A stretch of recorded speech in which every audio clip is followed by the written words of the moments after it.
everything is in a good positioning. As well as my voice is coming through.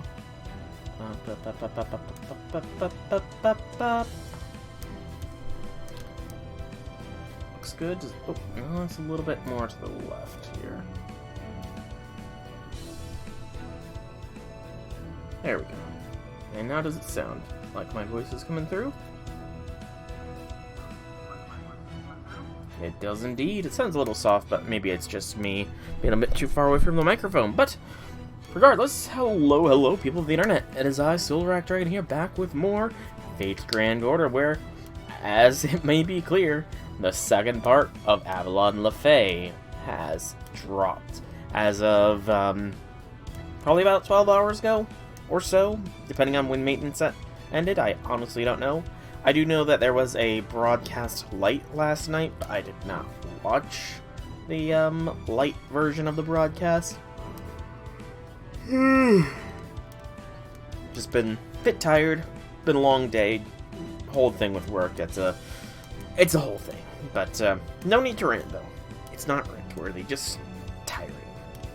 But we'll be doing part 2 of Avalon Le Fae today.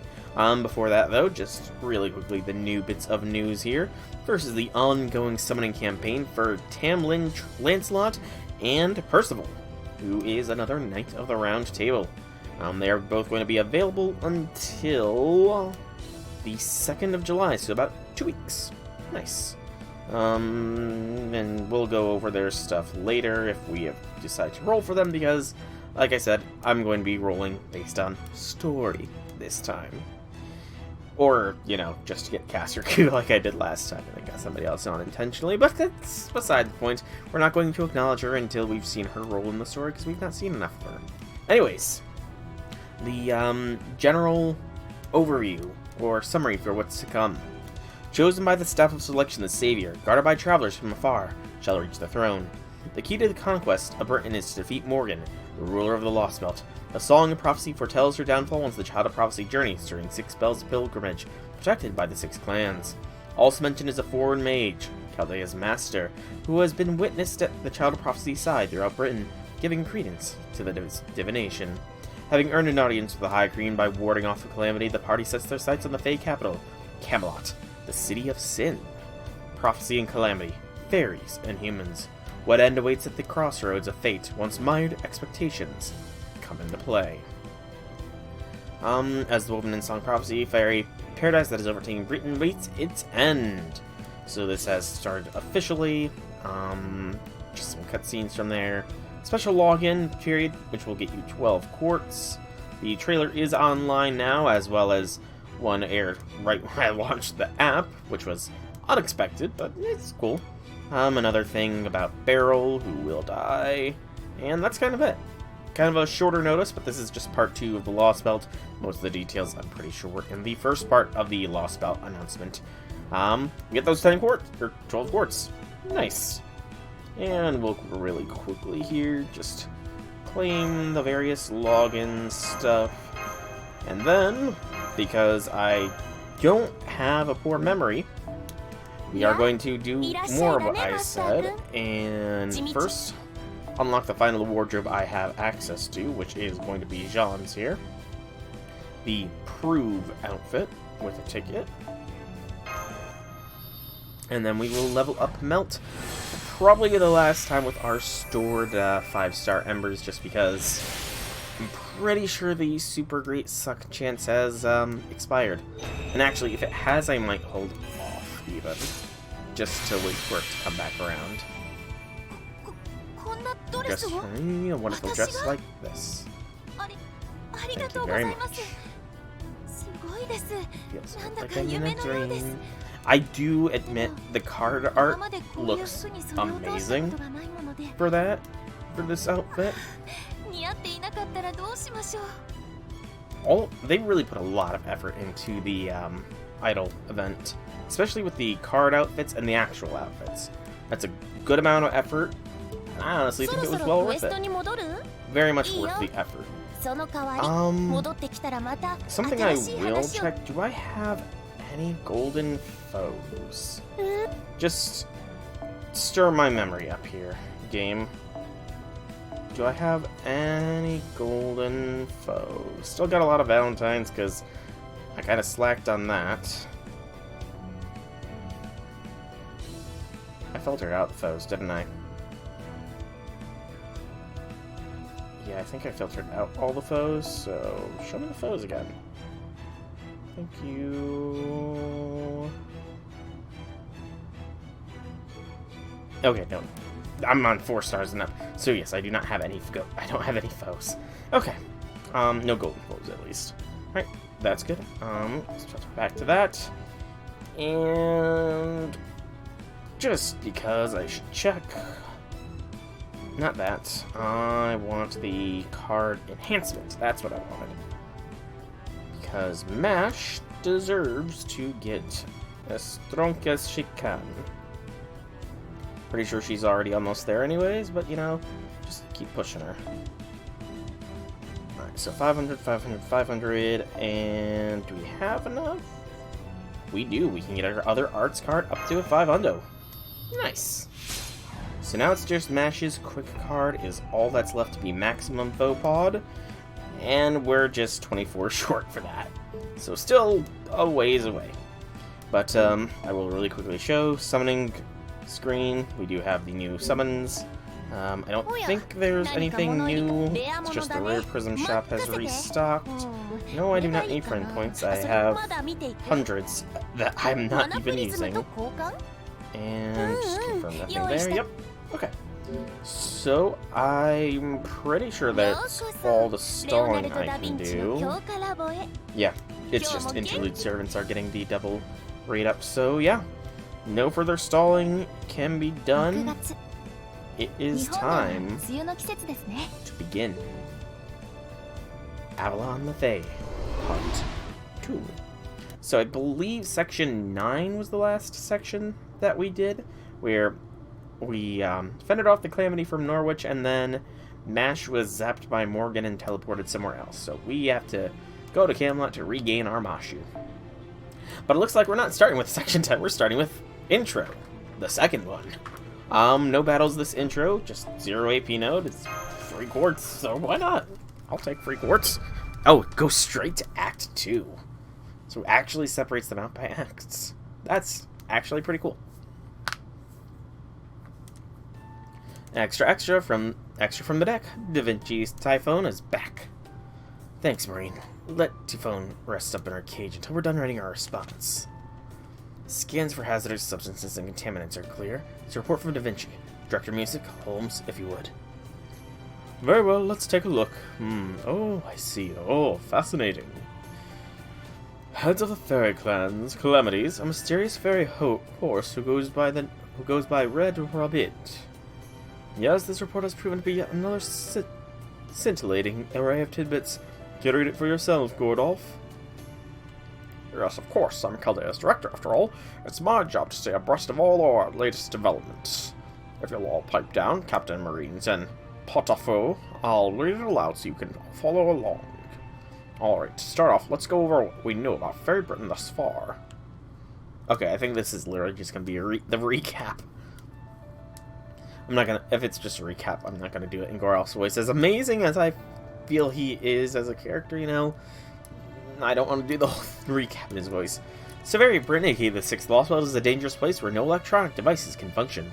Sol, Chaldea's resident master and special investigations officer, his exclusive servant, Mash Chirolite, our technical advisor, Leonardo da Vinci, and Tristan, our servant who was summoned out of nowhere. All set foot on Britain together.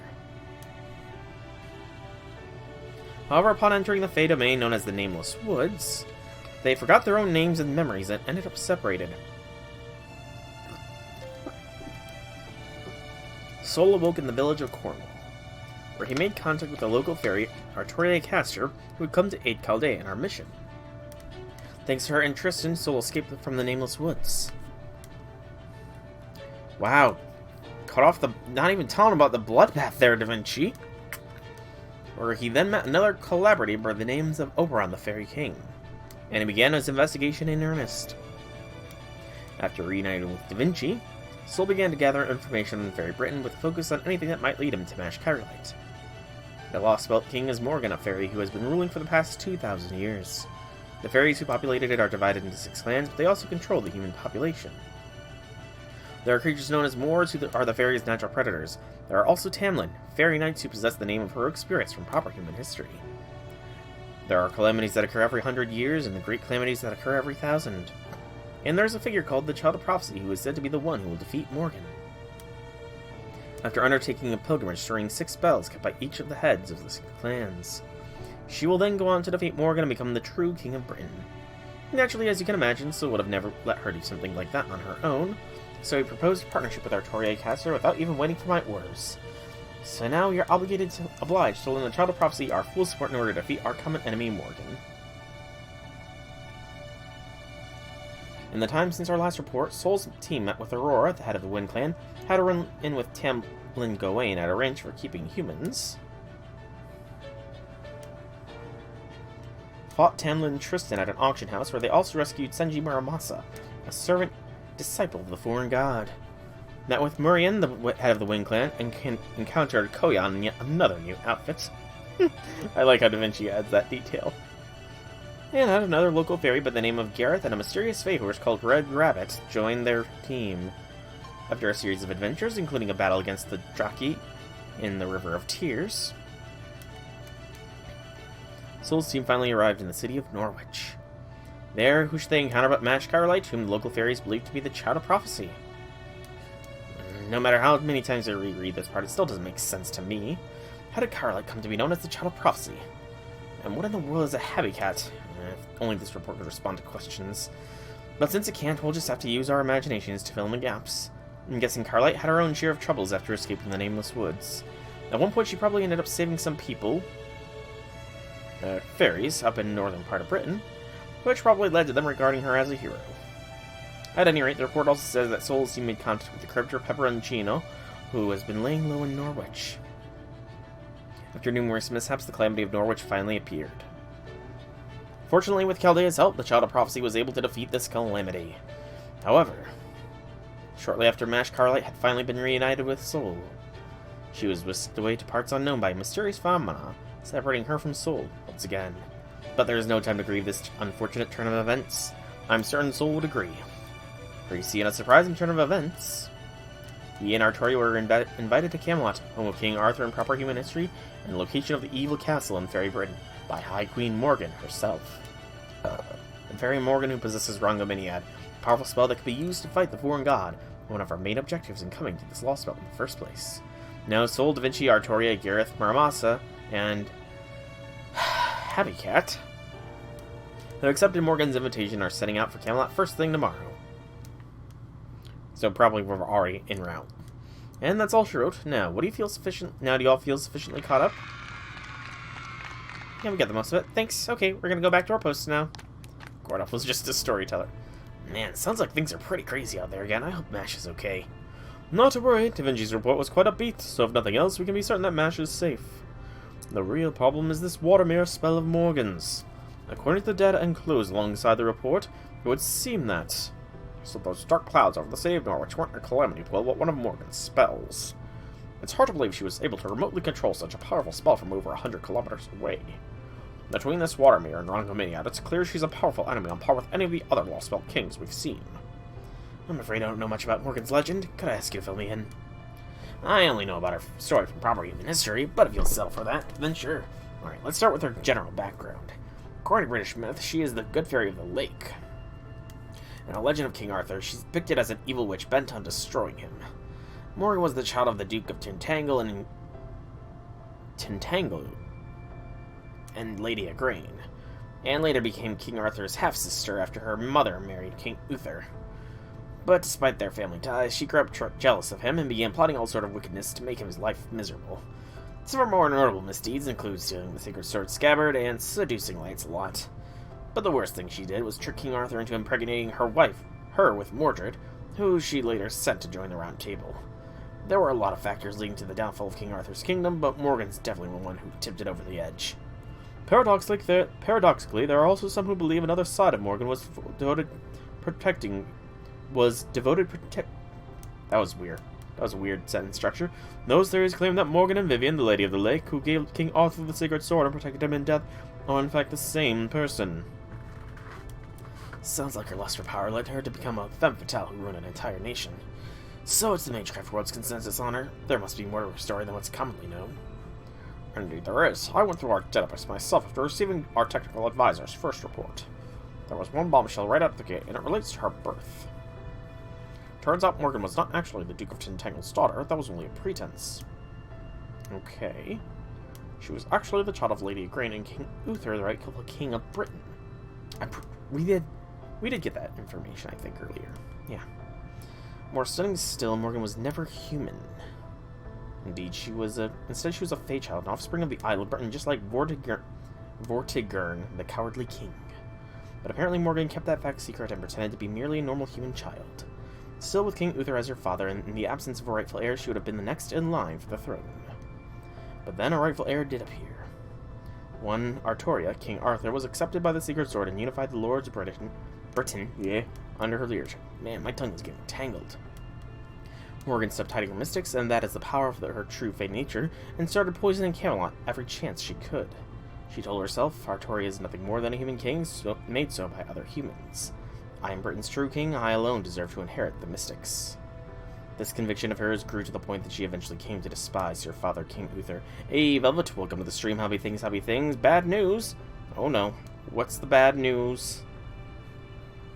Her sister Artoria, and every human who refused to obey her, was a major factor in her decision to destroy Britain. Why did King Arthur's once noble older sister Morgan become Camelot's greatest enemy in her later years? Apparently that's the answer. Yep, even after she settled in as Queen of Orkney, she still plotted Camelot's downfall from afar. Four of the Knights of the Round Table, Gawain, Gareth, and Agravain, were Morgan's children. Morgan was, well, I don't know if I should say this without them here, but some experts think they were actually a homunculus Morgan created, or maybe a clone of King Arthur. Particulars like that aside, it sounds pretty clear that she was an enemy of King Arthur, and a witch who tried to destroy all of Britain. So what about the supposed side of her that was focused on keeping King Arthur safe? 4 rolls to getting Morgan, but as you were about to do so, the game crashed. Oh no, Velvet! Serious? That's... oh my god. That's like fate itself stepping in. Like, holy cow. The fact that you had that much quartz saved up, too, is just, like... that... I'd almost say you should make a report, but I'm not really sure, you know, if anything would come of it. You're grinding free quests ain't quartz. I almost want to say make a try to submit a report of some kind, but I don't know if that would do anything, unfortunately. But damn, that sucks. 4 rolls away. Damn. I'm really sorry to hear that, Velvet. That's just, damn, that's bull. Honestly, that's just bullshit. Gotta be straight up. Straight up, that is just straight bullshit. Long break from FGO, you know? Honestly, after that, I would definitely do the same. I would honestly do the same thing there, Velvet. FGO massively screwed you over, so... yeah, a break definitely sounds like it is in the cards for you. Take the break, decompress, work off all the stress that I'm sure has built up from that situation, because damn. It didn't crash the entire day leading up to it? I honestly wonder if, like, the maintenance just happened earlier than it was supposed to or something for you. Like, I mean, maybe there's just something like in the code where if the summoning would take longer than there is time left before the game goes down, it crashes? I don't know. That's just really odd that it would crash then. Like, really odd. it goes all day, no crashes, and then just as you're doing your last few rolls, it crashes. That just seems off to me. I don't know. But yeah, that really does suck, Velvet. That truly does suck. I mean, push comes to shove, there is the chance with the GSSR this year. Excuse me. I did see that Morgan is on the GSSR for over the summer. So in like a month, Morgan will be on the GSSR. So, you know, maybe then. Maybe then. You'll get your Morgan. MP3 Fairy Knight Gawain. Well, that's... Honestly, I'm not sure if that's good or not. I honestly am not sure if that is good or not. I haven't gotten much, I can't really say if I've gotten a good grasp on the Fairy Knights, you know? They're supposed to get more expanded roles upon in this, part 2 here, so I will hold my opinion on them until such time hath passed. But yeah, it does look like Morgan, Castoria, Amor, Lady Crane, and Avenger Ushi will all be a part of one of the GSSRs, so, you know, the chance is there. You'd have a 20% chance to getting Morgan.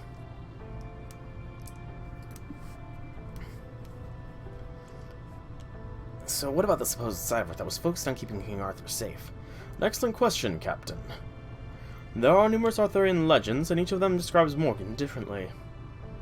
One claims she was King Arthur's noble sister, another claims she was the Lady of the Lake, and another claims she had been a goddess of Britain since ancient times. Needless to say, each claim would seem to rule the others out as a possibility. Common sense would dictate that one of those theories is correct, and the others refer to someone else entirely. But I believe that they are in fact all true, and that Morgan was possessed of all three aspects.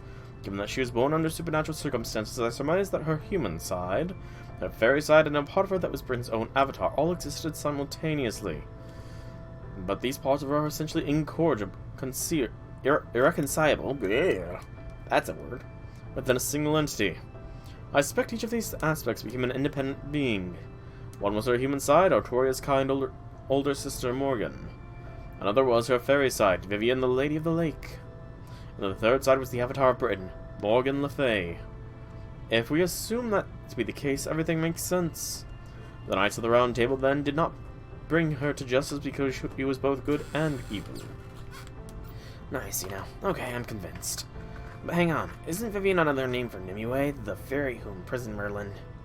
Yes, it is. Morgan is both King Arthur's rival and Merlin's greatest enemy. Though Merlin was the one who taught Vivian magecraft, her infatuation with him eventually led to her despising him and ultimately sealing him away.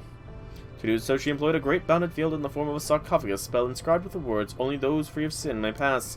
As an incubus, not even Merlin could escape it. It was a spell from the Age of Gods known as Garden, which can only be used by the avatar of a mystic. While it's still unclear of how much of this Lostbelt Morgan has in common with Morgan from proper human history, it would seem prudent to assume that she has more weapons at her disposal than Rongominiad alone. First it's the Lion King in Jerusalem, and now it's Morgan and Faerie Britain, huh? I swear, why are we always getting mixed up with the Arthurian legends? I mean, I can understand it's the case since we're Britain now and all, but still! Wow, Munier here, calling it as it is. Munier here speaking the truth. The Arthurian legends are a mess. We do not go to Camelot. 'Tis a silly place. I mean, what are we gonna do if Albion shows up next? I don't even think the Stormborder would have a chance. Albion. I don't know what that is, but it's probably something significant.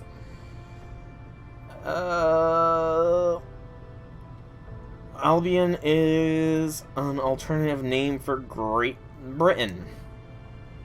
So, what are we gonna do if Yeah, I don't think we can fight a giant island. I mean, it's not like you could fight back unless, you know, what's-his-face gets summoned and turns it into a golem. Which would be Something interesting. Indeed. Just a giant island turned golem by Avasbron. Albion. Oh, of course. If I had clicked, then I would have. I didn't need to do a Google search. That is what the Isle was known as in ancient times, before it became called Britain. Though, of course, that name also refers to something else in the Magecraft world. There it refers to the last pure-blooded dragon, Albion. The last pure-blooded dragon. An extinct phantasmal who remained on the Isle of Britain even as the Age of Gods came to an end. The creatures we call dragons today are simply animals who happen to acquire some of their dragon genes left behind by the dragonkin who went over to the reverse side of the world, and ended up adopting the dragon's way of life while preserving their own. While the exception of Albion's corpse, not a single pure-blooded dragon is left on this entire planet. Yes, that's what they say in the clock tower, isn't it? What a romantic notion, that. But that is all it is, and Albion is but one of a long list of fairy tales. More importantly, it's now been 28 days since we began this mission. Thanks to the concentrated fruit essence as our technical advisor has been setting along with her reports, we now have magical energy to spare, which would let us remain here past our initial 50-day estimate. Perhaps we should advise them to stop by the border. True, maybe we should. Ideally, I was hoping to complete this mission within 30 days, but that's clearly not going to happen. That said, we still don't know exactly when the collapse is going to begin, so we shouldn't be too quick to change our time limit.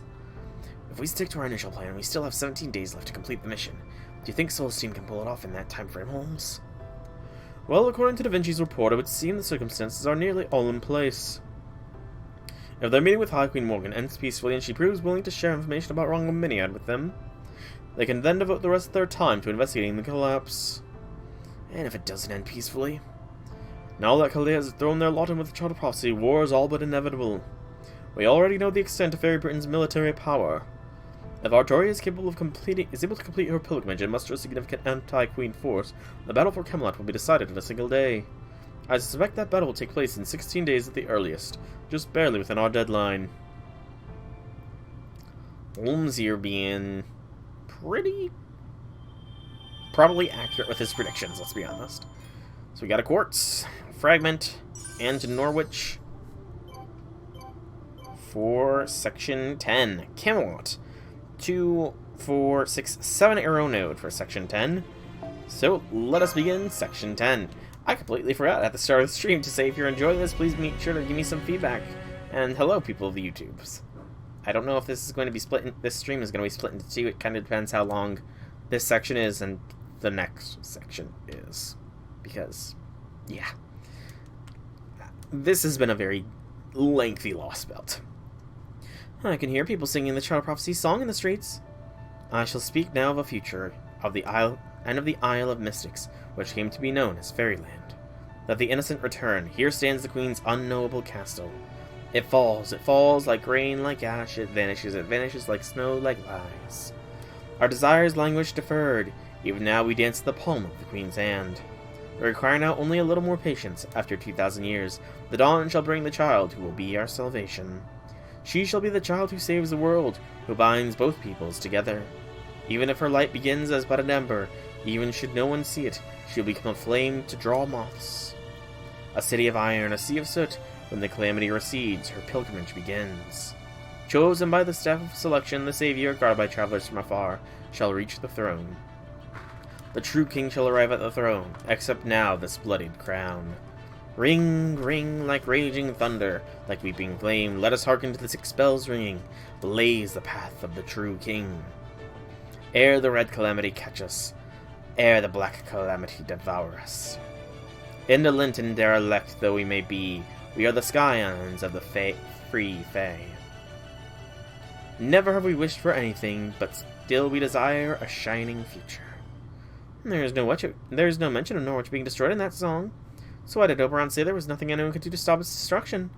I wonder, does he know more of this song than everyone else? Possibly.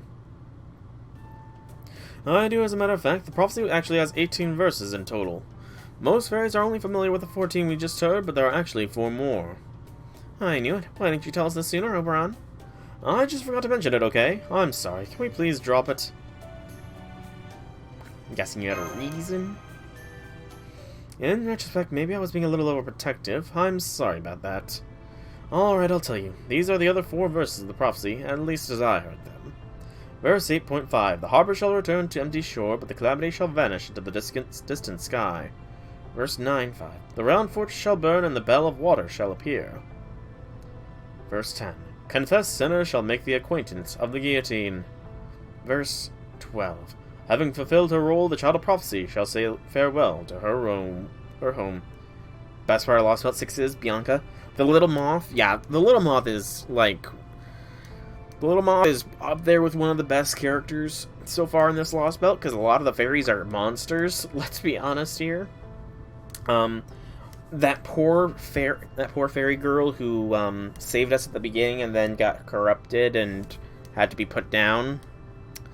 You know, I honestly thought that they were going to go with her being the heart-wrenching character that is going to travel with us through the whole of the Lostbelt, and then we're going to have to say goodbye in a very heart-wrenching way at the end of it. But no, they just killed her off right at the beginning of it all. Like, okay. Really tells us how serious this Lostbelt is, doesn't it? But maybe Castoria is going to take that role. Now, as you can see, these verses are a lot more ominous. That and the fact that they're not very precise for prophecy might be why they were excised. Case in point, verse 8.5, the harbor shall return to empty shore, but the calamity shall vanish into the distant sky. The harbor is obviously restoring to Norwich, and the empty shore must mean the city was going to be wiped off the coast. So I was steeling myself to lose Norwich, even if we were able to repel the calamity, but, well... Norwich didn't fall. Is it because another child of prophecy appeared? Could be. This basically proves that not even Ainsley's prophecies are perfect, especially for these 4 verses. Excuse me. So I've decided I'm just not going to worry about them anymore. Now on a more important note, you guys need to get going soon. Between Artoria, Gareth, Muramasa, and Habitat, I think you should all be safe without me. So I hope you don't mind if I go off on my own again. Info gathering. Partly, yes, but I also really just want to give Spriggan his comeuppance. So I thought I'd stay here and work with the Count to knock him down a peg or 2 dozen until he hits rock bottom. Besides, we could have been reunited with Mash much sooner if he hadn't insisted on keeping the child of prophecy in his castle. Don't you think he deserves at least a little punishment for that? Yeah. Hit him where it hurts most gacha players, in the wallet, for sure. Just leave it to me. Bloodshed may not be the Fairy King style, but I can definitely bleed him dry financially. I feel like he's talking to all the players of this game as well. Or he's gonna bleed their wallets dry financially and rolling for him. I feel like that's gonna be a case for quite a few people. But I'm not gonna go until my wallet's dry for him, but I am gonna be rolling for him at this current point in time because Oberon's a cool dude. Oberon is cool, but something I do know, we did defy the prophecy once. Maybe Faerie Britain won't actually fall.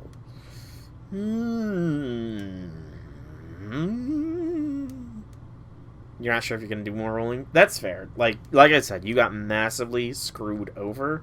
So take a break from the game, take a break from the gacha. Just relax, unwind, and, you know, I would recommend, if you haven't beaten the Seraph extra main quest interlude, to just bully She Who Shall Not Be Named and just quit out before the quest registers as complete endlessly. But, you know, that might just be me doing that for stress relief, because that's always cathartic. That's always cathartic. But I gotta say something before we leave this place. Let me guess, Oberon's going off on his own again, right? I had a feeling he might. Gotcha. Well, I guess we don't have to stick together all the time. It's not like he's much help in combat. I'm sure Oberon will be fine on his own. How come Redra isn't here either? He's staying behind too. Technically, he's still Aurora's retainer after all. And it wouldn't be good for her if he was seen with us right now. So I'm gonna have him stay here with Oberon and bring the carriage if we need it. I see, that makes sense, but you're there at the Pink Fairy Habitat, right? Are you coming with us too? I mean, the way to Camelot is probably pretty dangerous, so... Don't worry about me, I'll be fine. Just think of me as a spectator along for the ride. In fact, you should probably be more worried about yourself than me, Gareth. I'm not. I'm the irreplaceable healer every party needs in combat, and I'm probably stronger than you too. Don't worry, Soul. I'm not gonna let you die before you and Master are reunited. So feel free to wade into battle all you like. As long as you don't die, I can patch you up with my magic needle no matter what horrific injuries you sustain. That's morbid. That sounds close, and that very much sounds like Nightingale's treatments. Nightingale. Now that's a nice fairy name. So you already know what nurse is. Cute as me, huh? Quite everyone. Here comes the Queen's troops from the main gate. Gawain. Hello again. I apologize for our 10-minute delay. I am Tamlin Gawain, and these are the 30 members of the 1st Royal Knight Moor's Extermination Brigade. We are the ones who will be providing you, honored guests of Camelot, with safe passage. Thank you for your help. Be polite, Artoria. We would appreciate your cooperation as well. Being aware that you are being escorted can make life much easier for the soldiers escorting you, after all. We have readied a carriage for the Child of Prophecy and the Foreign Mage. Your retainers will need to walk. I trust that is all right. You're that scoundrel who tried to assassinate the High Queen. How are you still alive? I saw you fall into the pit. Oh, that? Yeah, Lancelot handed me my ass and tossed me right into the pit. But unfortunately for you, I also managed to survive. And now I'm the Child of Prophecy's bodyguard. Next time you see Lancelot, tell her not to take her eyes off the servant until their spirit origin is completely gone. What should we do, Lady Gawain? Are we really okay letting this man back into Camelot? What if he tries to assassinate the Queen again? That's alright. If he does, he won't get the heavy element of surprise anymore. I can take it myself. Especially now that the Queen has assured me not to worry if combat damages or destroys the castle. That's so weird. Phrasing again. You had some fun time on Sunday? Oh, what did you do on Sunday? Sunday! Yeah, hey, that's great. You barely fit in the place anyway. Should help you move around. Oh, Muramasa! Muramasa, you don't need to burn her! Next time we fight, I'd rather just be head-to-head without either of us holding anything back. I guess the Child of Prophecy has something of an eye for talent after all. However much her other retainers suggest otherwise. Fine, you there. Make room in one of the carts for our guests. The servants can ride with the Foreign Mage. Treating those two as honored guests at least until we reach the castle will help us move faster. Yes, my lady. Right away. We'll be taking the western road to Camelot, and spend one night at Oxford along the way. We'll then take the detour around the pit towards Camelot. For the next 2 days, our fates shall be entwined. We will not turn our swords on each other regardless of what may happen. Do you agree to that, Foreign Mage? Of course. Good, then let us be off. Soldiers, do not let your guard down simply because this is an escort mission. The Calamity destruction has led to Moor's toxins spreading far and wide across Britain. Eliminate any Moors you come across immediately upon discovery. I won't even hear a peep of discomfort from our guests. Went on a character AI and talked to a vacuum salesman Michael Jack and a 900-pound male wild grizzly bear. The character AIs can be amazingly fun. You know, I'm pretty sure I was linked to one, but I cannot remember the link that I had. It was like an anime character AI thing, but that sounds like it could have been that sounds like it was a fairly fun time. A vacuum salesman, though. Tell me how that conversation went, because I'm genuinely curious. Alright, formation restricted. Looks like at least Lancers will be our enemies here. Excuse me. Ugh. Got a nausea burping. Or vomit burping. Well, that's a relief. The carriage ride's just as smooth as Red Rabbit's. He moonwalked into your house without permission and started breaking the stuff. Well, you know, did he at least clean up after himself with the vacuum he was trying to sell to you? Trying to clean... Does he not remember he had a vacuum? By the way, Soul, are you ready for this? To meet the Queen, you mean? Oh, well, yeah. What else? Oh, man, you're not ruffled at all, are you? I bet you've already been through lots of meetings like this, huh? It's not that, Artoria. Soul's just as nervous as you are. He's just had enough experience with situations like this to understand the value of staying calm. Masters need to give orders and to watch out for their servants after all. So also may not be able to fight on the front line himself. He's very good at keeping cool under pressure. Really, so you met a lot of other kings then? Some goddesses too. None of you guys asked him to do that? Well, you know, that's the mark of a true salesman.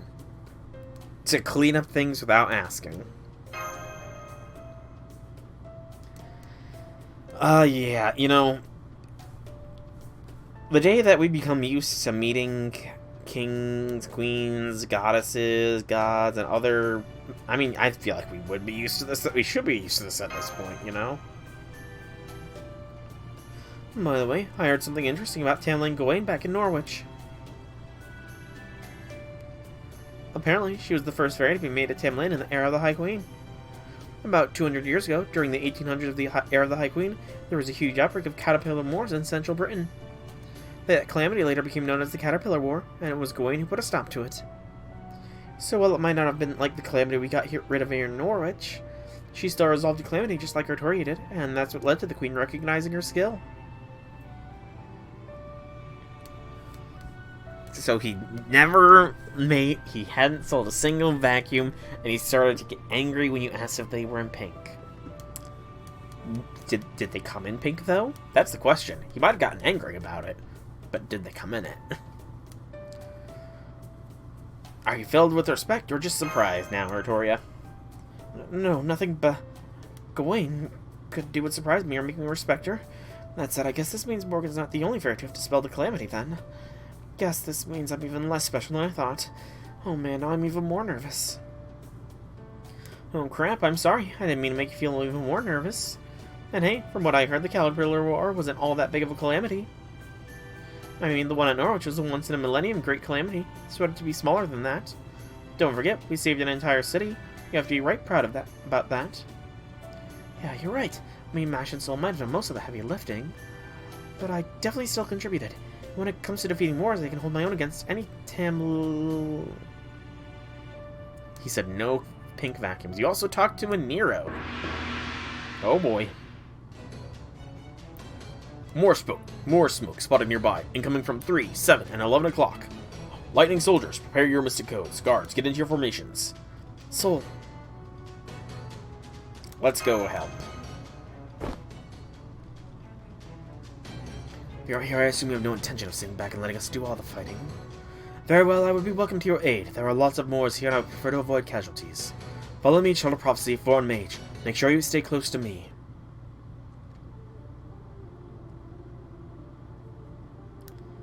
You know, that's not terribly surprising that Umu would not be phased. I'm sure Umu would expect anything, just anybody to summon her.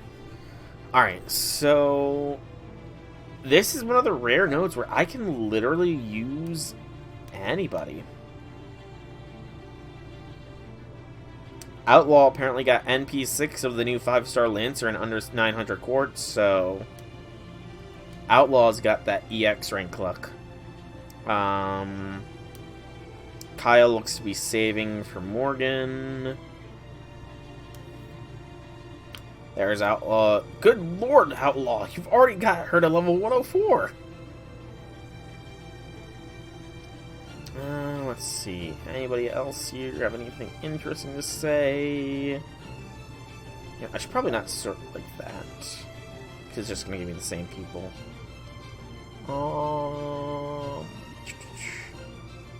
Tamlin Lysithea.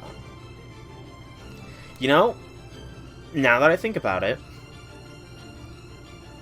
that is very accurate. Like, I took a brief look at the summoning screen. Lysithea and Tamlin Lancelot look very similar.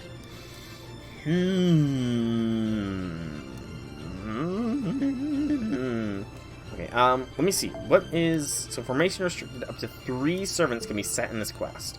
So, I am stuck with those.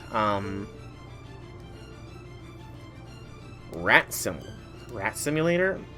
I can't say I've heard of Rat Simulator. Can you care to spare some details? I will bring in a Muramasa, I guess. let's go with the Megumin Muramasa. I will put my Muramasa into fight. Yeah, my Muramasa is the only Muramasa that's big.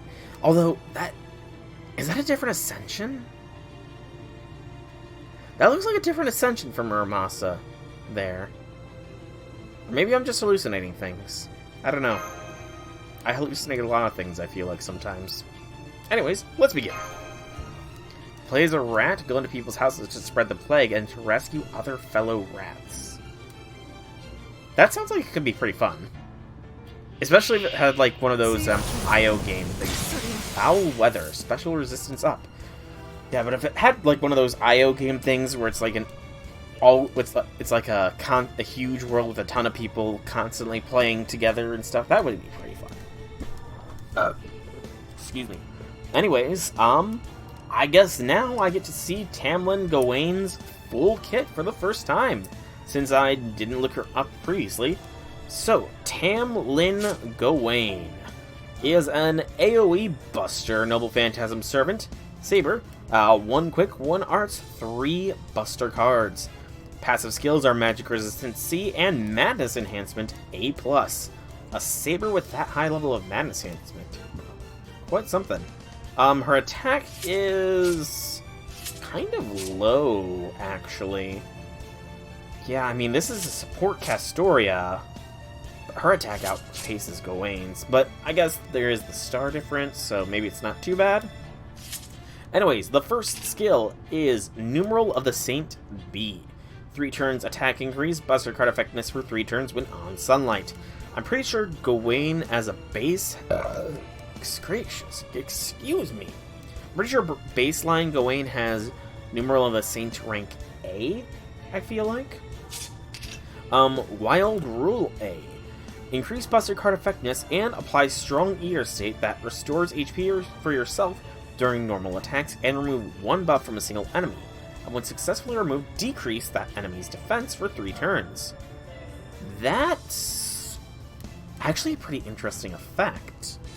I wonder if that could consume invincibilities and evasions, and if that applies before damage. Because if so, that could make Tamlin Gawain here really good at, pardon the pun, chewing through enemies. And finally, Foul Weather A. Apply incoming damage cut 3 times for 3 turns for all allies, and apply a state that increases MP gauge for all allies each turn for yourself. Interesting, so she's a pseudo... She's got a very weird kit here. This is a very... She's got 2 more, I guess, support... No. She's got 2 selfish cards, and her final skill is a support skill. Interesting. I will go ahead and proc Foul Weather here. Okay, no, that is selfish as well. Increase MP gauge for all allies at the end of each turn. Maybe. Maybe? I'm gonna have to see it in action to make any determining factors here.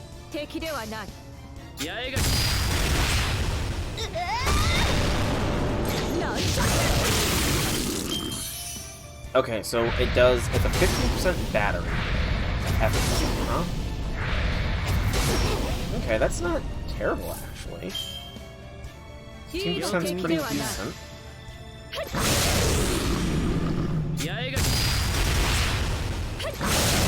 That's a very cool looking Buster attack, I'm not gonna lie.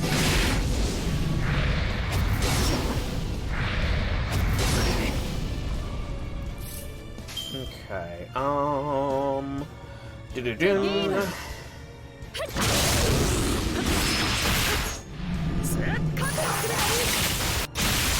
That quick attack is pretty good too.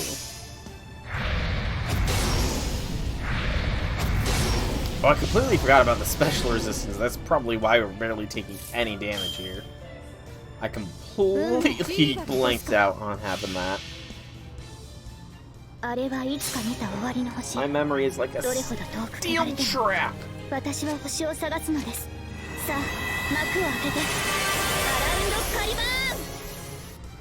Get rid of that.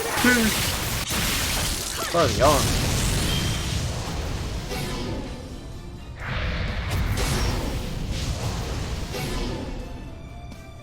Okay. Oh.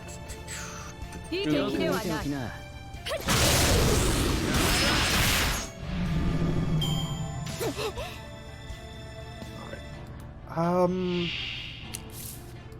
I think we will go ahead and check out Gawain.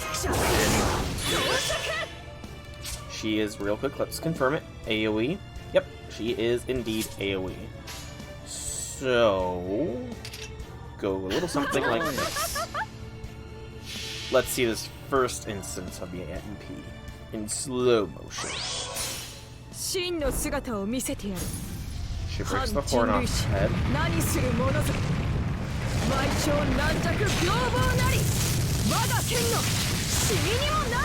She becomes giant and smashes. Pretty decent damage numbers there. Pretty decent damage numbers there. Okay.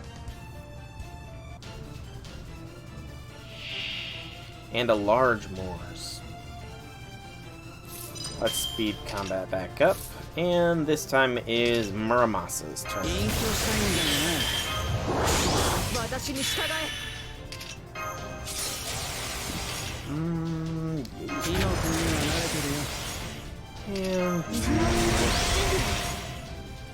And do it. Easy.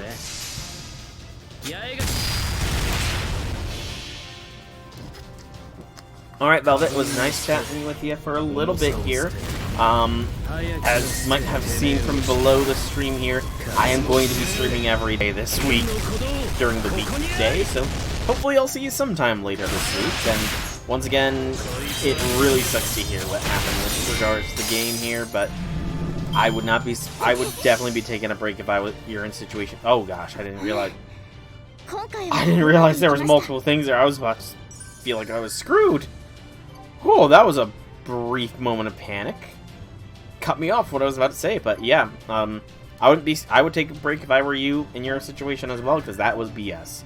But hopefully, you know, things will just get better, and I hope to see you next time, Velvet. Have a good evening. But yeah, that was a brief bout of panic.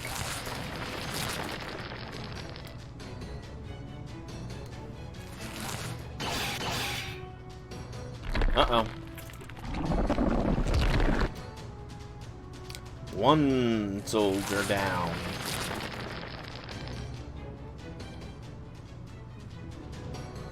There are still 10 large Moors to contend with. No, more are still coming. We can't handle this many. Those of you without iron weaponry, stand back. Do not engage. Just lure them to one spot so I can burn them all at once.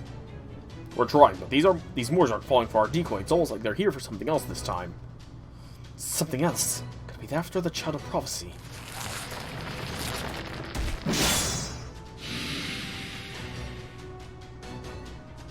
You. No need to thank me. We're all fighting the same battle here. Now, what are you going to do about this? Any seasoned general like you ought to know when it's time to retreat. I hate to admit, but he's right. I could either abandon the carts and have my soldiers retreat, or I could have the guests go on ahead. No, I'm a townlander. Retreating from Moors is not an option. But they refuse to cluster in any one spot, so they're clearly being wary of my Galatane. They just destroyed the Moors cart? Oh, what are we going to do, Heavy Cat? Oh man, what good's having a Tamlin around if we're still gonna have to fight her ourselves? She sucks at this. Why would you give massive amounts of literally unbridled firepower to someone who's already crap at holding back? Oh well, what's done is done. No use complaining about it now. I may not much like fighting. Walking all the way to Camelot would be worse. Come on, Gareth, let's go take out the little Moors and leave the big ones to the Tamlin. Okay, I'll do my best. I've gotten more used to fighting Moors, so... Happy Cat, are you seeing this blue streak of light? It's heading straight towards us from Camelot. That's the same light I saw at Sheffield. Forget eliminating all of them. Retreat. Keep the carriage in the first cart and abandon the rest. Hurry, lightning soldiers, defend the guests. Royal Guard, retrieve the luggage from the other carts. I'll keep the Moors occupied until...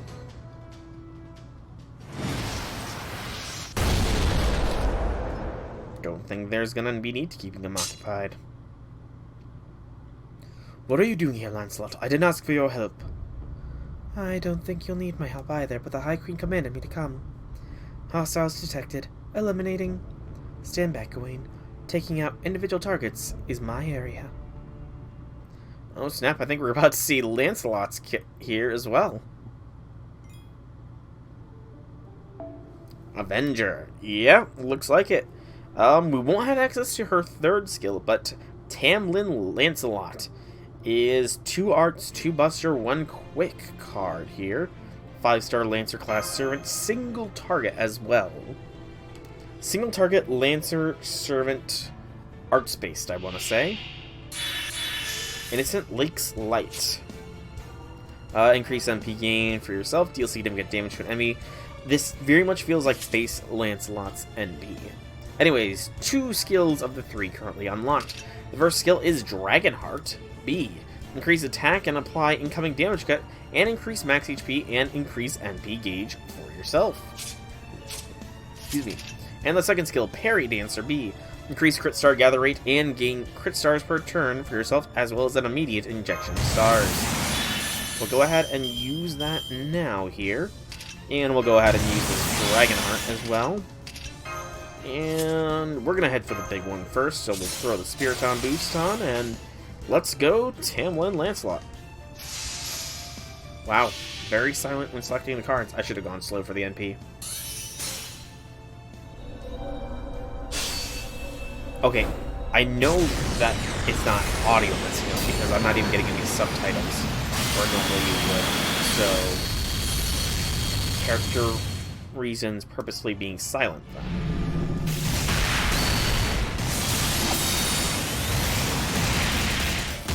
Good gracious! I thought she was a Lancer! That was not like a Lancer attack, she was punching at the end there.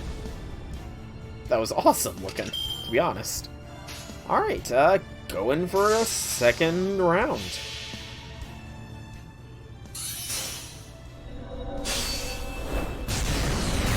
Honestly, that NP is probably the only reason she's a Lancer, because otherwise she literally has wrist swords.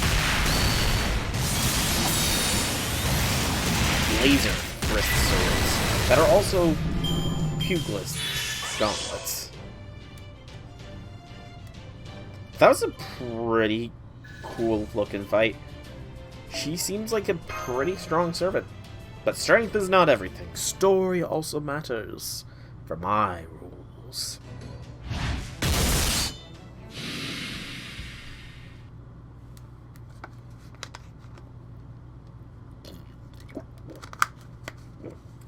I already said it once, so I'm gonna say it again. Now that I'm actually saying it, she's like a fighter plane in fairy form. All the Moors have been destroyed. Brilliant work, Lady Lancelot. So this is what they mean when they call you the undefeated Dragon Fairy, the most beautiful Tamlin in all of Britain.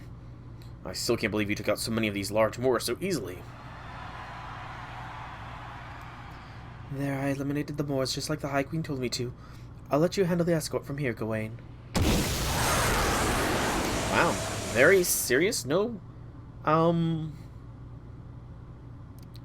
nonsense. Okay. Some kind of aircraft. As if you were even capable of handling an escort mission. Don't just stand there, you fools. Start fixing the wrecked cart. If this is the best you lot can do on the first day of this mission, I shudder to think how you'll fare in the days ahead, and you can forget about resting in Oxford. I want a report from each and every one of you later on about how the situation could have been prevented. Yes, my lady. My deepest apologies, Lady Gawain. Pathetic. I would have thought all of you together would be able to defeat at least one or two of the large Moors. I suppose this just goes to show how overly reliant you become on us Tamlin. It seems I'll need to start re-educating the fairy soldiers like I'm doing with the humans. Oh, my apologies. I appreciate your help. Sorry again. I never did ask your name, did I? I wasn't authorized to do so. Now that you have aided us into a dangerous predicament, that is no excuse. I'm Gawain. What is your name, foreign mage? Soul. Well met, Soul. I appreciate your obvious hostility towards me. I'm not sure I have obvious hostility. You've got spirit. I like that, since we'll be enemies later. Alright, let's get this escort mission back on track. And when I advise you to watch what you say in the carriage, I could easily overhear you depending on which way the wind is blowing. Well, you know, at least she's giving us some friendly advice. Definitely feels like a general, too. Man, I thought we were going to be putting up a camp in a nice inn at Oxford. I can't believe we're camping out again. Alright, if we can't have a nice accommodations, at least we can still have some nice food. I'm sorry we don't have enough to share with the royal guards, but I see we have the cakes the Count gave us for now. It looks like mine's called cheesecake. What's yours, Artoria? Mine says Swiss roll. Oh, it's shaped like a log. That should make it much easier to eat. That's so thoughtful of the Count. You proper human history people are also considerate. Sure, why not? Sweet Yamyokin, how the hell did he manage to get this here, to make this here? Some tea would go real nice with this. I think I'll go down in that river and fetch some water. What's this called again? Chiffon cake? So this is what happiness tastes like. I had no idea there are so many kinds of sweets these days. Oh yeah, it seems even Faerie Britain has become developing a bunch of cake recipes. Back in Salisbury, I even heard about Woodrow's restaurant chain in the south, and Edinburgh's gourmet desserts in the north. But it sounds like cheesecake is one kind that's never been caught on. I wonder why. Really, but it's so yummy. It does make me a little thirsty, though. It's because the big shot up north absolutely despises cheesecake. She always said cheese has no place in the dessert, and that it had to be chocolate or nothing. Though, of course, for fairies from the south like me, chocolate is such a luxury, I don't even know what it tastes like. You know, I somewhat agree with that. Chocolate should be the primary thing in desserts. It really, really should. It costs so much more pounds for that low-level fairies can basically never afford it. What is it, soul? Peace offering.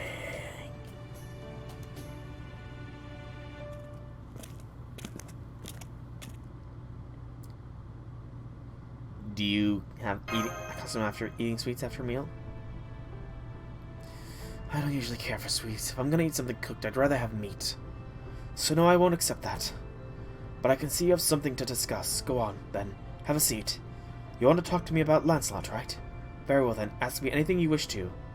Actually, you are the one I want to learn more about. I see.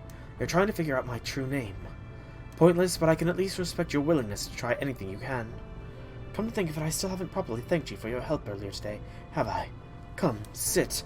If you wish to talk, I can indulge you for a short while. I manifested in Britain 400 years ago. I was meant to be the next generation, the successor of an upper-class Fang clan fairy in Norwich. Except that I didn't look at anything like my predecessor. Even though I'm a Fang clan fairy, I was born resembling a Wind clan one. No, if anything I look like a human. Some suspected I might be a changeling. Others said I was a curse from the battle against the Moors that took place 600 years ago. Maybe I am, maybe I'm not. I don't know the truth and I don't care either. I earned the honor of becoming a Tamlin when I ended the Caterpillar War. Up until that point, the title of Tamlin had been sealed away for all 1800 years of the High Queen's reign. In case you don't know, the Tamlin title originally belonged to the retainers of Aesic, who was said to have been Britain's savior in the Fae era. The first Tamlin was called... I'm sorry, I can't actually remember their name. At any rate, they met their end in Orkney. After that, the Queen forbade the naming of more Tamlin. But she decided to revoke her own seal to exterminate the endlessly spawning caterpillars. Thus I was gifted the name of Sir Gawain, which is said to be the name of a knight of the Round Table of a foreign land, and gained the means to strengthen my horn. My Galatane, I believe you call it a noble phantasm? Well, I'm confident it's every bit the equal of Sir Gawain's original. I'm just as confident that I can't hold a candle to the real Sir Gawain, the knight of the Round Table from proper human history. She clearly respects Gawain. That's good. She seems... Honestly, Tamlin Gawain here definitely feels much more like the proper knight. Sort of them all. Definitely feels more like the kind of proper knights. She has a very knightly aura. I forgot to read that line. But never mind, I shouldn't be talking about the round table. I'm told it's creepy when I do so, for some reason. Let's see, what else can we talk about? I know, how about we talk about the war against the Moors? This war took place a millennium ago, along with one of the great calamities during the 1000th era of the High Queen. It was a time when the Moors had a king and an army, and waged war against the High Queen and 5 of the 6 clans. Apparently this king was something of an odd duck. He never attacked fairies or killed humans. All he cared for was fire and lightning. He would gleefully destroy anything, and then only for the joy of watching it burn. He reduced cities and forests to cinders, raised the ground before him, and summoned rain clouds just to hear the thunder. Some fairies called him the Storm King, at least until the High Queen forbade anyone from speaking that name. The war against the Moors King lasted for decades, until finally the Fang clan brought it to an end. Woodrose, a fairy who had recently succeeded the previous head of the Fang clan at the time, was the one who dealt the final blow. And so the Great Calamity, the king of the Moors who feasted on magical energy, was defeated before the Fang clan. However, it's said that with his dying breath, the king cast a curse upon the Fang clan. What kind of curse? The fairy-eating black dogs. It was only after the king of the Moors vanished that the black dogs began to roam Faerie Britain. However, they also eat Moors, so they're not just harmful. There are even some squads who train black dogs and use them in Moors hunts. Mine is one of them. In fact, have you heard of the epithet, the Black Dog Duchess? It refers to me. Even now I've become a Tamlin, I'm still called a black dog. I don't blame them, though. After all, I eat everything, including fairies and humans. Oh, now you're scared of me. So you had no idea you were trying to get information out of a woman feared throughout Faerie Britain as a monster. Well, worry not, I would never eat you. I only consume the strong. I'm unusual for a fairy. What I eat makes me stronger. In fact, I can inherit any unusual powers or abilities of the fairies I may possess, though with limits on the capacity and compatibility. So she's Kirby. And right now I'm still fool on Foul Weather, the great Earth Clan fairy. I needed his sacrament for the Caterpillar War. It was crucial. But he had holed up in his fortress in Cornwall and refused to come out. So I challenged him to a duel, defeated him, and devoured him. Alright, I think that's enough time spent relaxing after dinner. Go back to your camp now.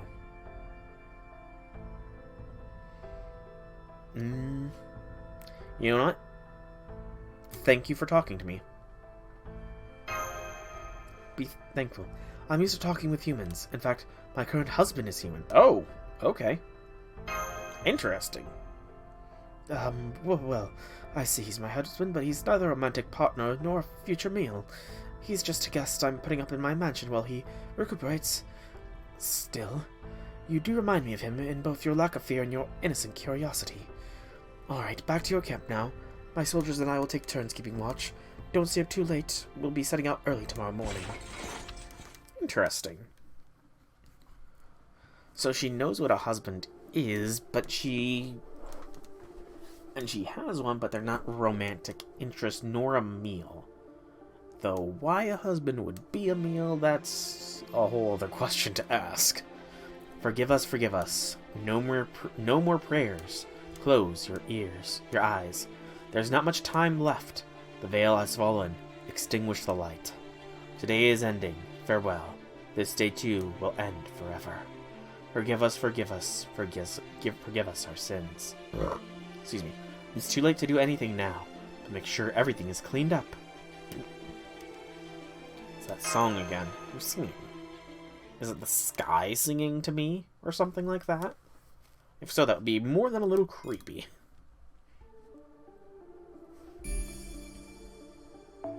No battle node for Arrow 4.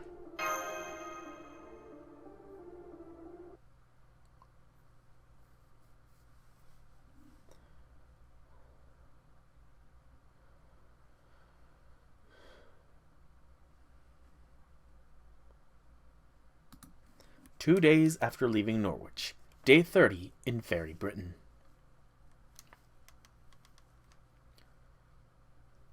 We're approaching Camelot? This is Camelot, huh? I've never seen it from the other side of the pit before. It's definitely impressive, isn't it? So that part we were seeing from Oxford must have only been the back of the castle. I thought it looked more like a wall than a castle, but now it looks more properly royal. And it's got one urban area around the main gate, and another one inside the ramparts. I'm guessing that's to separate the general populace from the upper crust.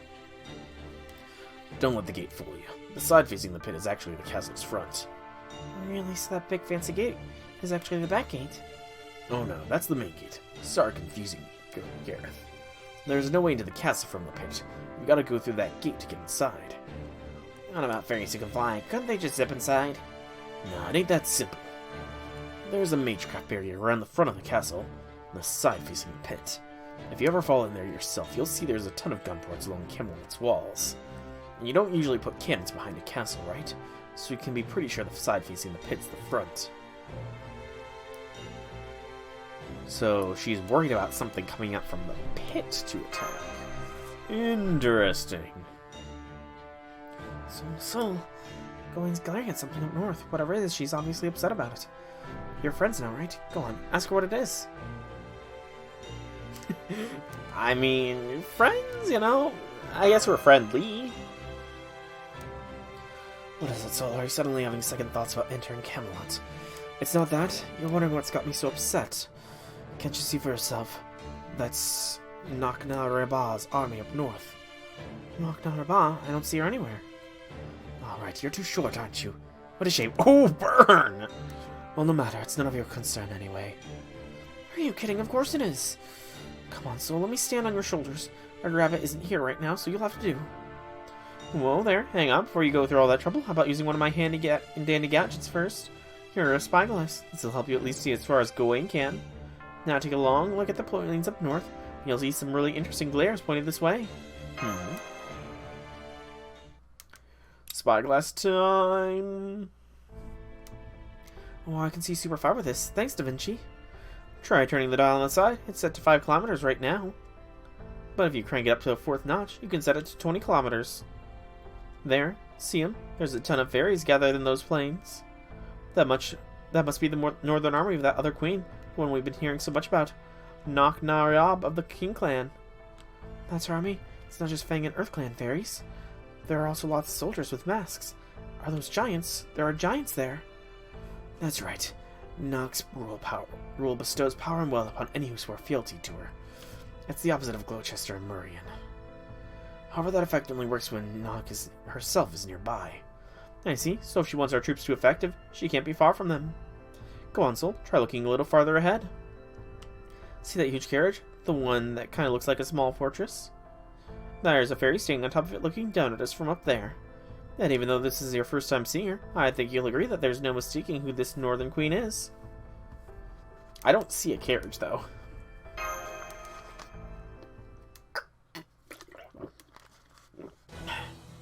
Okay, that's an interesting shot to start things off with. Well, gotta start from the bottom and work our way up, don't we?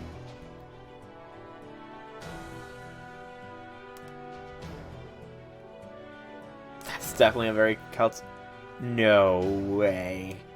Is she getting another story role? She is. Maeve is here again.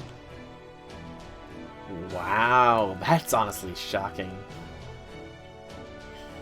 Maeve, the Queen of Connacht, I fought in America. Maeve, you mean there's a fairy just like her in your world too? Wait, why is she staring at you instead of me? Did you do something to upset her soul? 20 kilometers away or not, I can't believe she brought her troops all the way out here. Isn't this obviously a hostile act towards Queen Morgan? Nock and her forces are still just within her territory. She claims she's only running military exercises in preparation for the Great Calamity.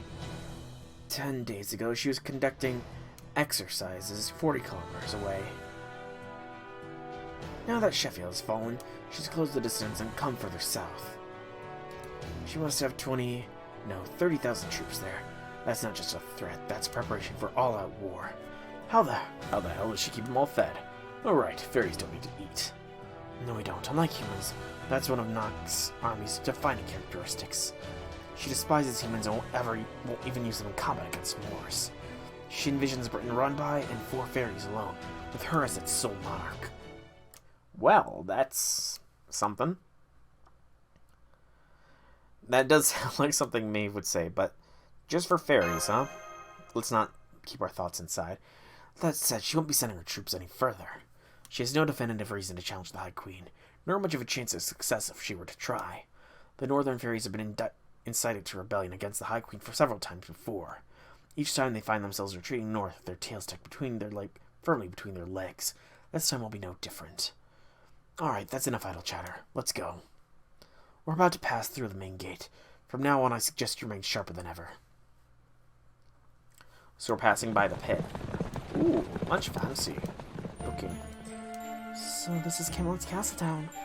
It's even bigger than Salisbury and even fancier than Gloucester. You cannot tell only upper-class fairies live here. The man in the air is like nowhere else in all Britain.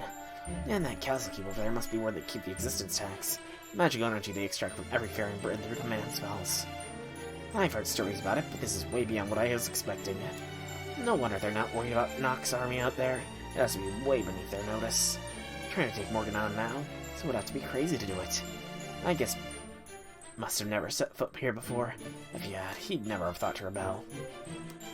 Then again, maybe he knew what he was up against and decided to press on anyway. I thought I saw some writing on the gate when we went through it. Did anyone else see that, or happen to catch what it said? I did. It said only those free in my pass in Old English. But I also noticed it had been painted over in red, like someone didn't agree with it. Ooh. Interesting. See, out of character, we just heard about that. That being the spell that imprisoned Merlin. Interesting. Maybe Morgan is a prisoner here? Perhaps? This is far we go by carriage. The royal castle lies just ahead. Only the Child of Prophecy and the foreign mage have been granted audience with the High Queen. The rest of you will stay here, where you will be treated as the attendants of our honored guests. Oh, meaning what exactly? You see the Royal Hotel across the way? We have arranged for you to relax there while you wait. I'll make the arrangements for you all to reconvene once the meeting is concluded. However, your name is Da Vinci, yes? You seem to be an intelligent, fair servant. As a human, the foreign mage will surely need an advisor. You may accompany him in that role. Oh, good. I was planning on tagging along regardless, but this makes things much easier. We may be on opposing sides, but I appreciate your consideration, Tamlin Gawain. Okay, Gareth, Muramasa, Habitat, you heard the lady. You guys will have to stay here and wait for us. Don't worry, you've seen how well ordered the Queen's army is over the last 2 days. Morgan's obviously even more of a stickler for the rules than we thought. The three of us won't be in any danger even if we face her alone. We'll be safer at least as long as we're in Camelot, regardless of how the meeting goes. Yeah, I'm not surprised. I did break into the castle my first time here. I didn't expect them to invite me in. Anyway, good luck in there, Artoria. Don't get so carried away you end up saying something you regret, alright? You too, Soul. Watch your partner's back. Understood? I can't say I'm not worried, but strangely I do agree that it feels like you'll be safe. Okay, we'll all be waiting for you here. Be careful, Artoria, and good luck. I'm fine with this arrangement too. I'm not interested in Morgan anyway. I'm just here to keep an eye on things until Soul and Mash are reunited. Let's do this thing! About to meet the Queen. Finally, actually getting our first in-character meeting. Camelot, no battle node for the 5th arrow. And we played this right through the daily rollover. That's hilarious for me.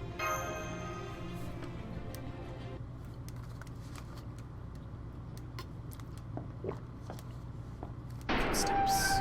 A door.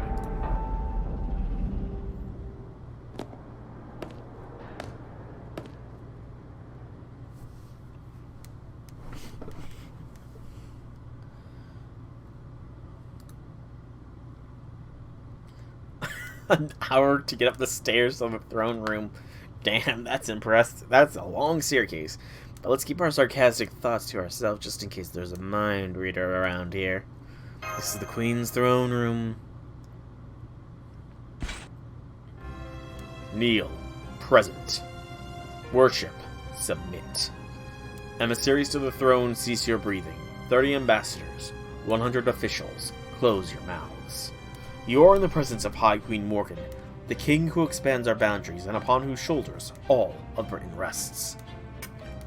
Revel in her glory. Know this, Child of Prophecy. Know this, foreign mage.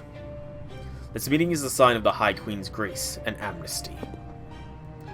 Thank you. It's so very good of you all to come, even without a formal invitation. My ambassadors and officials are now commanded to be silent. Until this meeting ends or I order otherwise, the only people permitted to speak are myself, my guests, and me, Barrel Gut, the Queen's hubby. Sorry, fancy fairies. Barrel Gut really is here in Camelot. Did he say he's Morgan's husband? Hey there, Soul and friends. I haven't seen you all since Olympus.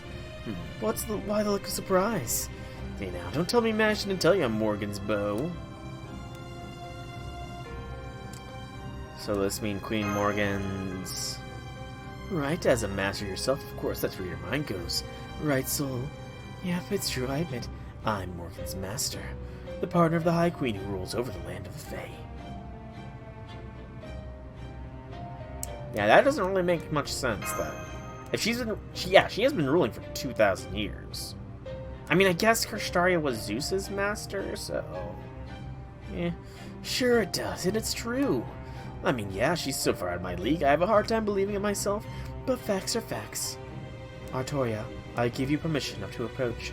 Raise your head. Okay. I see, it appears you truly are the child of prophecy. And you must be the forward mage, the master of Chaldea, seeking so desperately to restore what you call proper human history. Yes, I am. Your efforts in Norwich, though commendable, were unnecessary. Still, you did well, eliminating the calamity. I will therefore reward you accordingly. Typically, I would compensate you in the currency of my realm. However, I understand the source of your magic energy is spatial magical energy occupying values you refer to as QP, which are derived by viewing magical elements as particles, correct?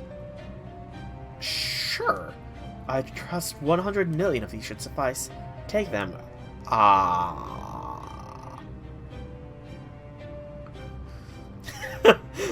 That much? Wait, does this mean you have a QP bent here? Of course not. I'll simply create them myself by using my own magecraft system methods. I have nothing more to say. If there's nothing else you wish to discuss, then our business is concluded. Artoria Soul, if either of you would ask questions of me, now is the time. But be warned, if you are my guests, careless words may cost that status and the protection it affords. Looks like I'm up first. So you will speak first then. Very well, you are indeed brave. Tell me, Conqueror of 5 Lostbelts, what is it you want? So, Chaldea's goal is to solve the bleached earth phenomenon. Yes, I'm aware of this situation in the outside world. Beryl Gut has informed me. There's been another anomaly in this Lostbelt we need to resolve first, though. Oh, what sort of anomaly? Using an ability similar to Ainsl's ability to prophecy, we've observed a future depicting a cataclysmic collapse. We don't yet know what causes the collapse or how it will actually happen. But if it isn't stopped, it'll spread across all of Britain and ultimately destroy the entire planet. That's why Chaldea came to Faerie Britain. We need to investigate this collapse and prevent it from ever happening. Now that the Tree of Emptiness is gone, we have no quarrel with this Lostbelt. Our goal is to stop the world's collapse, and that's all. I see, so you came here not to conquer our world, but to save it. Is that all? Well, we also kind of want a divine construct we can use against the foreign god. That's right. We were hoping to acquire the Sacred Lance Rongomaniad, the incredibly powerful spell you cast at Olympus. We would like you to provide us with either a mystic code that lets us use that spell ourselves, or the magecraft theory we can use to recreate it. Olympus, foreign god, what in the world are these outsiders talking about? And how can they be so reckless, making a demand of the High Queen of all people? Yes, I know the weapon you seek. I also believe you when you say you have come to save Britain. And so I will say this to you. You and your proper human history will come to a miserable end. Oh. This collapse you have observed will be the result of me expanding my territory. I shall be the one to put a true end, final end, to your history. I would never willingly surrender my divine construct to you, my mortal enemy. Soul, arrogant child. To save your world you'll have to defeat me. What you call proper human history cannot be saved otherwise. Is that your way of declaring war on us, Queen Morgan? Proper human history and my realm can never coexist. If you wish to save your world, you will have to win it from me. So she's not even willing to listen. That goes for you too, Artoria, accursed child of Ainsley's prophecy. The year's end will bring a great calamity. I shall once again destroy every fairy in Britain. But fairies do not learn, ever. No matter how many times they die, they will always be born anew. As long as my castle remains intact, Faerie Britain shall be reborn, even should all of Britain burn. Your Majesty, are you saying you'll only protect your kingdom, not your citizens? Yes, I offer fairies no salvation. I shall defend my land, nothing more. With all the magical energy I have stored in this throne, I have nothing to fear from the great calamity. Furthermore, that only a chosen fairy can sit on this throne. You are neither like other fairies nor like that foreign mage. You have been chosen. You are neither a rebel nor an invader. You are the staff of selection's chosen wielder. By accepting my invitation, you have proven yourself the true child of prophecy. You and you alone have the right to bring me to justice, fairy sent from paradise. Even should you fill oceans with the blood you shed in battle against me, you would be innocent of all sin. If you wish to save Britain, you must defeat me and claim the throne for yourself. Go then, fulfill that absurd prophecy if you can. You should know better than anyone that you have no choice. Now it would seem our discussion is concluded. I am pleased we now understand each other. I know, right? Who wants a nice, peaceful resolution when everything goes home buddy-buddy with no bloodshed? So on that note, you guys were stupid enough to come here with nothing more than your faith in people's innate goodness and honor, and now negotiations have completely broke down. You didn't really think you could leave here without a fight, right? Oh, of course not. Sol, Artoria, get behind me. I thought this might happen. Be silent. Oh!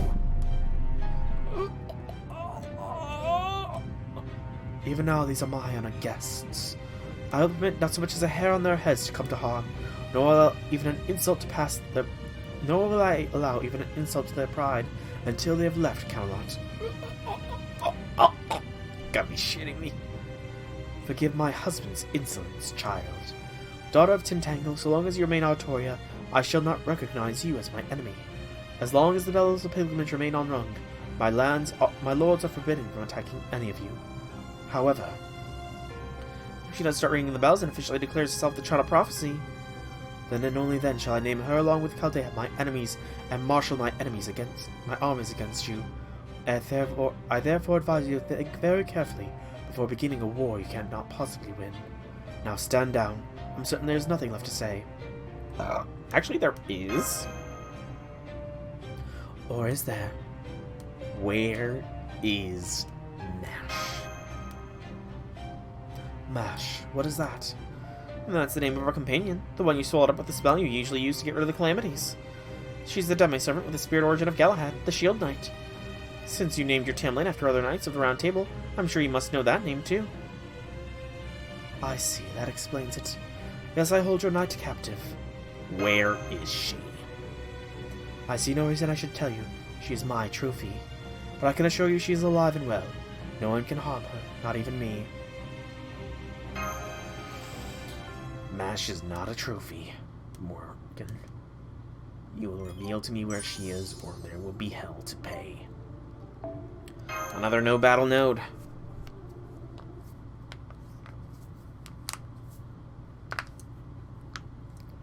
You have a small lead on Mash now, but I want to know more where she is. Yeah, it wasn't much of a discussion, was it? She basically just told us we're enemies and threatened to show us no mercy if we dare to fire. Yep, can't say it was very productive talk. We now know that Morgan definitely sees proper human history as her enemy. And we now know that Mash is safe, but being kept in captivity somewhere. But that's just confirmation of some things we already at least suspected. I didn't see anything that could give us any kind of clue as to how we could possibly beat her in a fight. Yeah, I didn't really learn anything about Rongo Bongo either. Actually, we did make just a bit of progress there. Remember that our atrium in the throne room, the one overlooking the pit? Well, I noticed a distinct magical energy pattern nearby. It was very similar to the Lion King in the 6th Singularity. That confirms for me that Morgan has Rongominiad on hand in weaponized form. And not just one or two of them either. She must have had at least 10 in place around Camelot's main gate. And with that many of them on hand, she must have already used them here several times before. So we can assume that the one she threw at Olympus must have been just one of several she had at the ready. It would have been great if she had been willing to sell us just one of them, but it's pretty clear that's not an option. So now the only way for us to complete our initial objective of acquiring that divine construct for ourselves is to defeat Morgan. So that's probably why this Lostbelt is still intact. Rongominiad was is the pillar of the world and was what was keeping the Sixth Singularity rolling, even though the Grail was not in the Lion King's possession. So, multiple Rongo Miniads must be stabilizing this Lostbelt, I'm guessing. But yeah, we definitely got our work cut out for us. Still, at least we made it out there safe and sound, so we also know Queen Morgan is true to her word. True, both Morgan herself and all of Camelot might be so stuffed with magical energy downright chilling, but she was also adamant about upholding the laws she set as queen. She'd even listen to Beryl when he tried to break them. Excuse me. Yeah. Hey, so that makes it all the more mysterious. Beryl said he was Morgan's master. If that's true, it'd make her a servant. But it can't be true because she's been ruling Faerie Britain for the last 2,000 years. Beryl couldn't have come to this Lostbelt any sooner than the end of 2019, just like all the other cryptors. Obviously, Morgan would have already been the queen of this land by then, so he couldn't possibly have been summoned her as a servant. So the question is he lying about that, or is he being made to believe it? Either way, we need a lot more information before we can draw any conclusions. Oh yeah, they're back. Guys, over here. Welcome back, Artoria. Soul? So how'd the audience go? What's Queen Morgan really like? Was she terrifying? Was she strong? Was she really 10 meters tall? I mean, anyone would take Tristan in as the daughter must eat nothing but other fairies, right? Oh, well, she definitely seemed like a queen. Cut that out, Gareth. Can't you see the Child of Prophecy is doing her best not to spoil your fun? The truth is, the queen was completely ordinary. Right, Artoria? Isn't that what you wanted to say? Huh? I can tell. I'm an expert at reading fair maidens' minds, after all. Don't worry, Artoria. It's okay to be yourself. I don't know much about how maidens think, but being yourself is good advice. Deep down, you're a stubborn shrew with a fierce competitive streak, right? If anything, you were probably thinking something like the queen. I could take her on any day of the week. Give me 1,000 years, and I'd probably be way stronger than her. I wasn't thinking any of that sort. And couldn't you at least make it 100 years? Oh, she was thinking that then. She totally was. Guess we won't be getting any cushy carriage escort back to Norwich, especially after they basically kicked us out of town. I wasn't expecting the way back to be easy, but now that it's time to go, it's looking a lot harder than ever. If they'd just given us at least one carriage, we would have had a nice, comfortable ride back to... Oh, hello! Fancy running to you all here.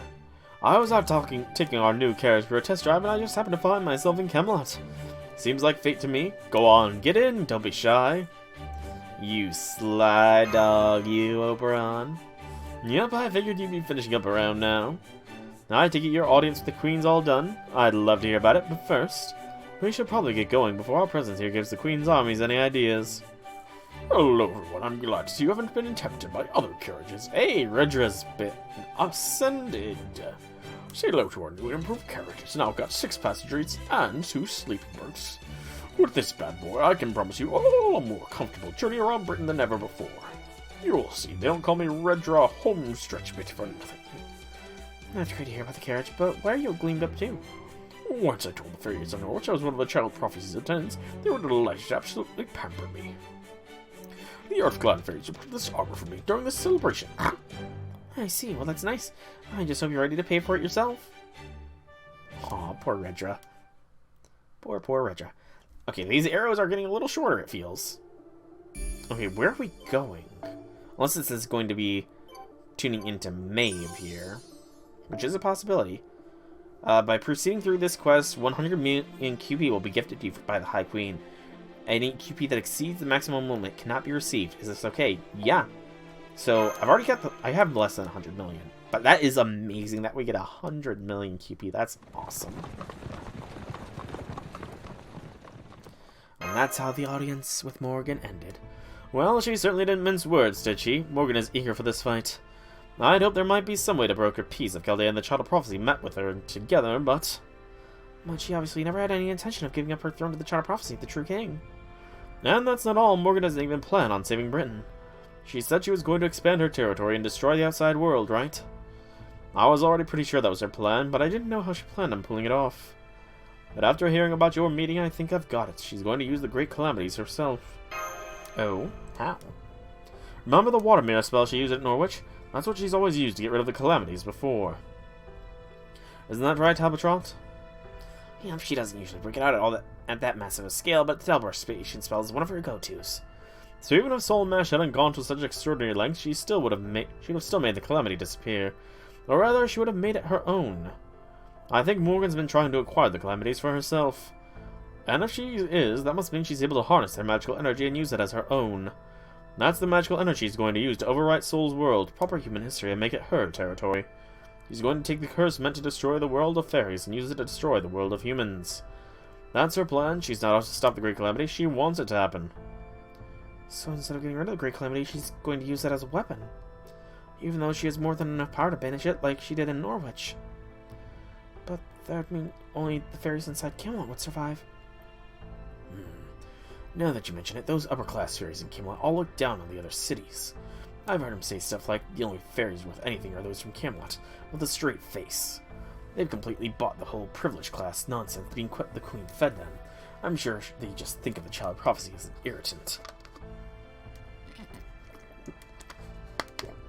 I know the Queen told us she wouldn't consider us an enemy until we ring the Luna with bells of pilgrims, but she's also married to Beryl, right?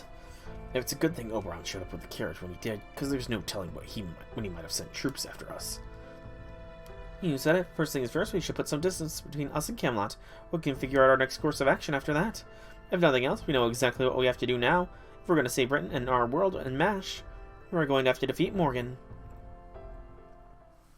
That was a weird line of ... from Habitat. Several hours later.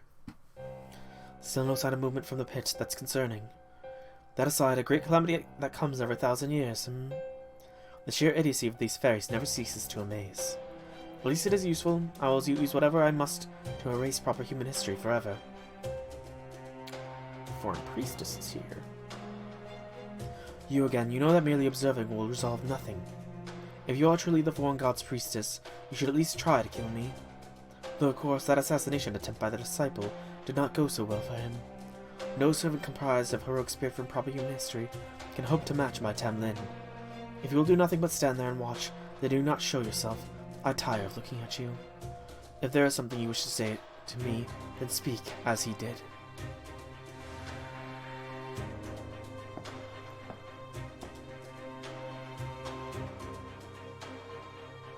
Romani's here.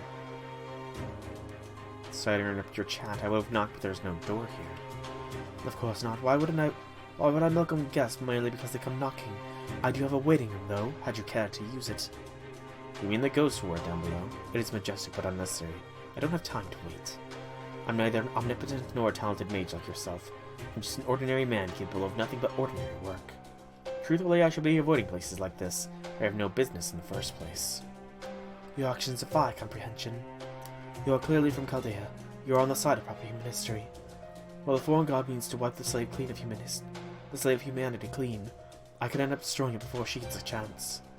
Is that not why you are here, to stop me? No, if you really can destroy it, go ahead. What? True, if I left you to your own devices, I'm sure you will indeed destroy this planet and erase humanity. And that is preferable to the foreign god achieving her goal. Your goal is to wipe out proper human history so you can expand the land of Fae and rule it as its queen. I can't approve of your goal or your approach to pursuing it, but I do respect what you've accomplished. So I'll neither try to interfere with your plans, nor lend Chaldea my aid. If you should succeed in rendering this planet a lifeless husk, I have no objection. If you are not here to interfere, then why have you come? You claimed you had no time to waste, did you not? I came to see what you've created here. It deserves at least that much. So again, this is my theory that Romani Solomon has become an angel of God again, and yeah, this is very much sounding like the actions of King Solomon, who had no true free will of his own. You saw the Tree of Emptiness for what it really was, and instead of fearing it, you used it yourself. You grasped Chaldea's summoning system instantly and made it your own. Those are truly exceptional accomplishments. There are scant few who have ever approached your level of godlike genius. She made use of Chaldea's summoning system, so she actually summoned the heroic spirit powers into the Tam Lin, and that's how they got their names. Interesting. Now do you understand, High Queen Morgan? I came here to praise you. I cannot imagine there is anyone else willing to or able to give you accolades you deserve. Your estimation of my magecraft skills means nothing to me. If anything, it sounds snide. Now if that is all you have to say, then leave. This world is soon to be mine. There will be no place in it for either the foreign god or beast. I know, this was the last chance to intervene anyway. Even if I did try to get in your way now, it wouldn't change anything. My aim were to stop what was happening here. I have come 2,000 years too late. Your history is perfect. Your script is complete. While you did make a mistake with Tristan, your victory is still close at hand. Oh? Mistake with Tristan? As the one who has stood in this very position, I want to applaud you and the path you've taken. This isn't Romani, is it? It's not Romani. In my estimation, neither the Child Prophecy nor the Master Chaldea have any hope of defeating you. Though, of course, were a third player who has yet to show themselves to intervene, that could change things considerably. The Chaldean, who saved us back in Olympus, isn't Romani. Just based on those dialogue there, my theory is wrong. It's not Romani reborn as an angel of God. It's Goetia. Goetia reborn. On that note, that was section 10 of Avalon Le Fae. Quite a lot of revelations in that section. Quite a lot of revelations indeed. Quite the exposition dump. We got a lot more insight into Tamlin Gawain's character. Minimal insight into Tamlin Lancelot, other than very serious and very powerful. And a decent bit more into Morgan's character. Definitely. And we also, I think we figured out the truth about the Chaldean. That he is Goetia reborn with Romani's body. Which, technically, this is his third rebirth. Which is just like, how many lives does this dude have? He's a beast, though, so... It's semantics. And... Given that he's saying he's been where... Yeah, it's the line that he said where he's been where Morgan has before... That really did sell the fact that that is Goetia. Because he was ready to burn it all down and start with himself as the one in charge. So, interesting. Very, very interesting. Mesh has also been kept as a trophy, which is not fly with me. But section 11 Londinium does look to be a 7-arrow section. I'm already almost 2 hours into the stream, and I'm fairly tired, so... I'm going to call this stream here, and tomorrow we will continue with more Fate Grand Order, continuing on with Section 11. These sections are monsters, and I feel like I'm only going to get 1, maybe 2 done a stream. So, as long as it's not, like, another 15-plus sections, I should be done before this banner ends and make my decision on if I'm going to be rolling for Tamlin Lancelot, as well as Percival. Excuse me. But... that is all the future me's concerns. Present me, meanwhile, is going to sign off here. So, I have been Solar Dragon. I hope you've enjoyed this stream. If you have, leave me some feedback in whichever way you see fit. If you're watching this on YouTube, please be sure to give me a like or a comment if you enjoyed this. A sub would be nice as well if you want to catch all future Fate Grand Order content. All of the Avalon Le Fae Singularity of Lostbelt will be going up section by section with the interludes and stuff, you know, sprinkled between where I feel like they fit naturally. But, yeah, once again, thank you all so much for coming out. Hope you enjoyed. Have a fantastic evening, everybody.